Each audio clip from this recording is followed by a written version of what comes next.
killing some time, trying to get a little relaxation in while we're finishing this house remodel to sell the house and get the fuck out of Pueblo. Gonna buy a yacht and sail around the world like a bunch of dinks. Okay, so it's Wednesday, July 12th. It's Wednesday. Again. Here's to the rest of our lives. Woo! This is Ben. And I'm Camille. And together we sold our house in Colorado and we bought a 37-foot catamaran in South Carolina. But let's start from the beginning. We got one more day. Woo! Got a little spirit animal. We're excited. We're very excited. We're very excited. Some last minute house things coming along. It is 12:51 a.m. We leave tomorrow. We sign the title at noon. There's a through at 11:30. Surprise walkthrough. Surprise walkthrough. We love surprises. I'm feeling pretty good about everything. This is what's left. Everything else is going to Dad's house. This is all going to Ben's parents. Dogs are sleeping in various places. Nuggy's worried he's not gonna go. It's happening. Pueblo, we won't miss you. Aw, come on. Sure we will. Pueblo proud. Pueblo made us a millionaire. Also got us 2 stolen cars, stolen trash can, had to call the cops a few times. And we were off on a 2,000-mile journey across the United States with our 3 dogs and everything we own in a U-Haul. We decided to camp our way, trying to make it in 4 days. We had never booked a hotel stay with our 3 dogs and didn't know if it was even possible. So our first stop was Boiling Springs State Park in Woodward, Oklahoma.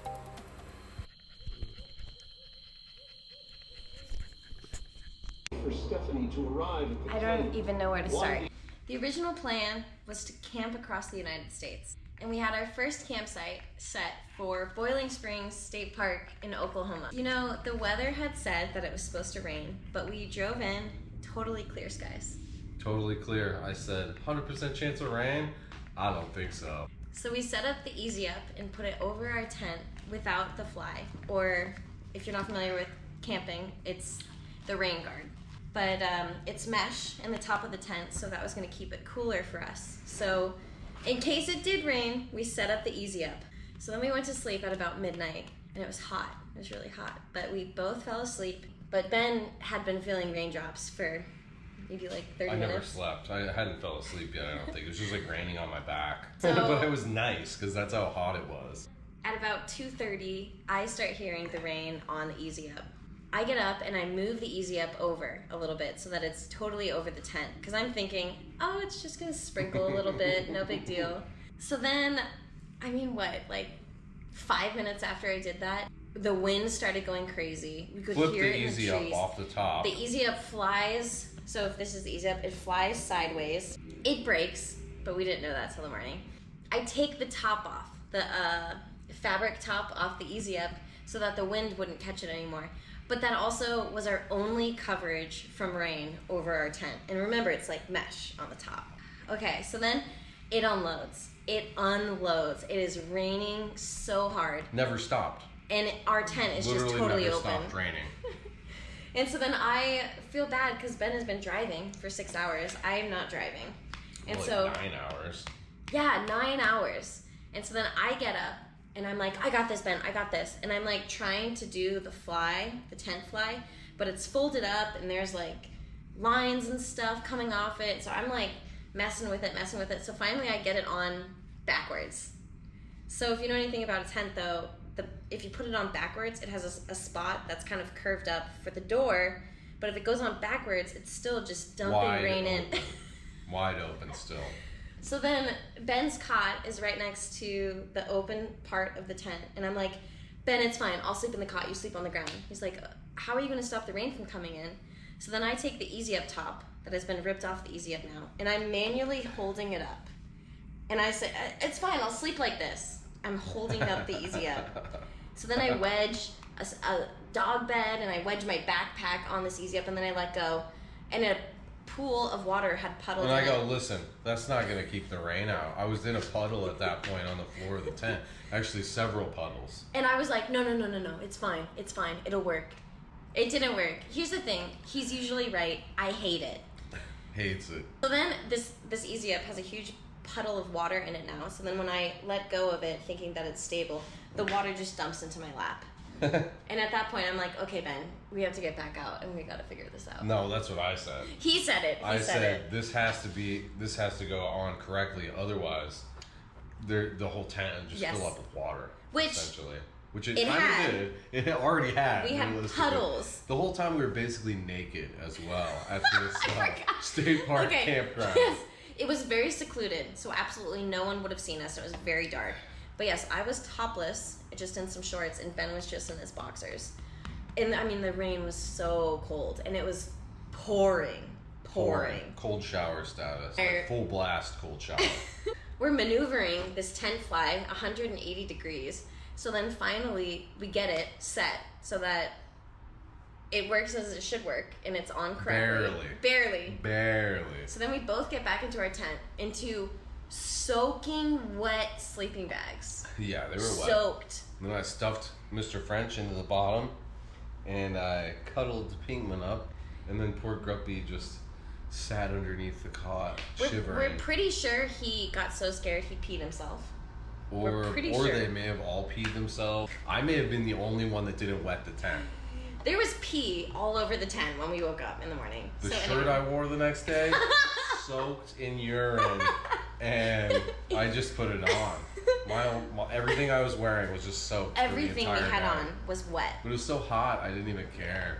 So anyway, we're sleeping in freezing, well, it wasn't freezing cold, but they were absolutely wet. It was pretty uncomfortable. I didn't get any sleep. I think you didn't get any sleep. I think I fell asleep for maybe 15 minutes here or there. So anyway, that was the first night. And from that night on, we've decided hotel rooms. I just can't get enough rest unless to make all these drives if I can't sleep at night. Not to mention, I think our sleeping bags are still wet, and I think the cot might still be wet. I'm sure it's all wet. It's wet-ish. Anyway. We're not really in a position to be drying things out anywhere right now. We found a semi-quasi-legal weed store. Wait, did that even make sense? A semi-legal weed store. I don't think they actually sell weed, though. I think it's like they sell boutique hemp sprayed with synthetic cannabinoids is basically what it sounded like. But I feel like they were fairly honest about it, which was slightly surprising because the shit does look like weed. Turns out we camped one night, but we had great luck with La Quinta Inns and Econo Lodges with the pubs. So we drove across Missouri with many pit stops for barbecue and for everyone to stretch their little legs. And the next stop, home of Dolly Parton, Sevierville, Tennessee. Realities of traveling with dogs and getting your workout in. I got wet wipes on my feet. She's pea skating. Somebody took a little pee-pee. Oh my god. Not a little pee-pee. So it would be 2428 Winfield Dunn Parkway, Sevierville. All right, thanks. Bye. It seems like all the places we call are run by a call center in India in this town. Papa John's? Very.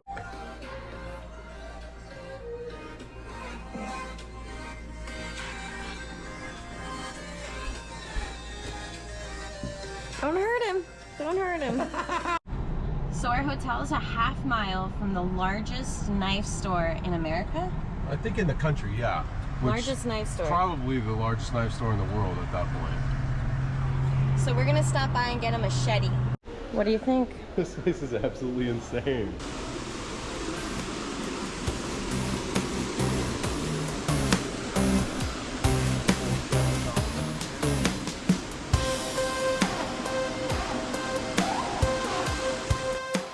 This place was absolutely massive. I'm talking 4 or 5 stories, probably 10,000 square feet. Absolutely gigantic. There was a huge line of people at the front door before they even opened, so we knew we were in the right place.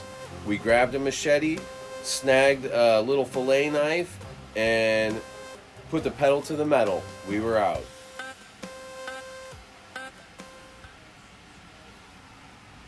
Gonna go look at the boat today. Are you excited? Very exciting. All right, we're going to go see the boat right now. My tummy is in knots. Got a little bit of anxiety, tummy ache going on, but everything should be okay. We've been talking about it for like the last 10 minutes, and everything's kind of adding up the way that we needed to, so we'll see. We'll see.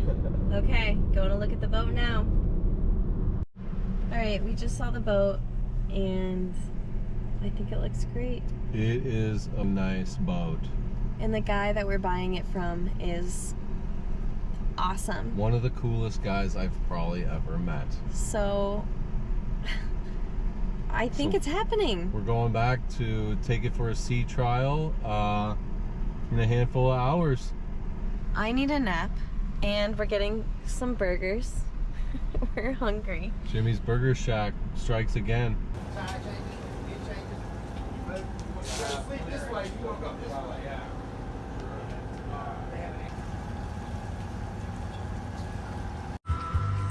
Hello.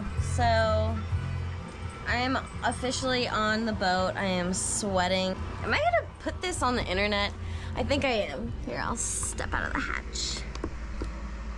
Ben is getting stuff from the car. He didn't want to have the dogs chase after him, so he locked the front doors. It's humid in here, but it's beautiful. We are on the Waccamaw. Waccamaw? I think so. The Waccamaw River. We are in Conway, South Carolina. Anyway, Ben's getting our clothes. We are gonna set up our bedroom. I'm so excited. We are on the boat. I still feel like somebody's gonna come down here and be like, hey guys, time to leave, but we're here. Ah! Okay, so the dogs have been in the truck for 5 days. We're still figuring it out. This is their first day on the boat, so they're adjusting. This one, he's a barker. He likes barking, so he may bark as I go downstairs. They're still figuring out the stairs. Eventually they'll figure it out, but honestly this is a better situation for us than a monohull because it's not a ladder, it's stairs. Okay. So this is the master bathroom. And then we got the bedroom right here.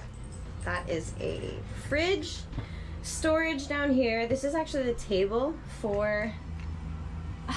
Sorry guys, I'm still learning the terms. I think that's called a galley, but Ben was telling me it was something else. So anyway, this is the bedroom. It's arguably cold in here, but I think we're gonna sleep really well. So right now we're about to put all of our clothes in there and in there. We got some clothes storage right there. Cute little shelf right there. So I'm not sure, but Nuggie, come here. Come here, Nugs. Hi, Papa. We're gonna be sleeping in here tonight. I don't want to let out all this cold air, so I'm gonna shut that. This is our new home. What the hell? What the hell are we doing? All right, I'm gonna watch for Ben. See? He locked me out. I don't know. Can't get out, but that's all right. I'm feeling a little claustrophobic.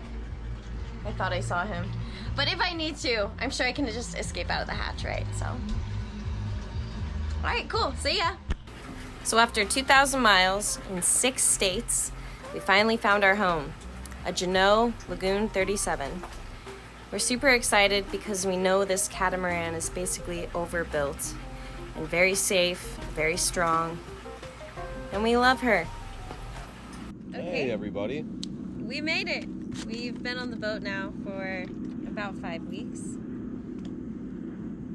And it's been pretty cool. But a lot of work and definitely one big trip, but we are definitely already enjoying it substantially. we're gonna document everything that we do, all the experiences we... Get out of the way, big man. Come here, buddy. Come here. You silly boy. What's up, Nog? We're gonna document everything from the good, the bad, the boat work, the journey. So if you're interested in following along, give us a like and subscribe. Check us out on Instagram. All right. Thanks for watching. See ya.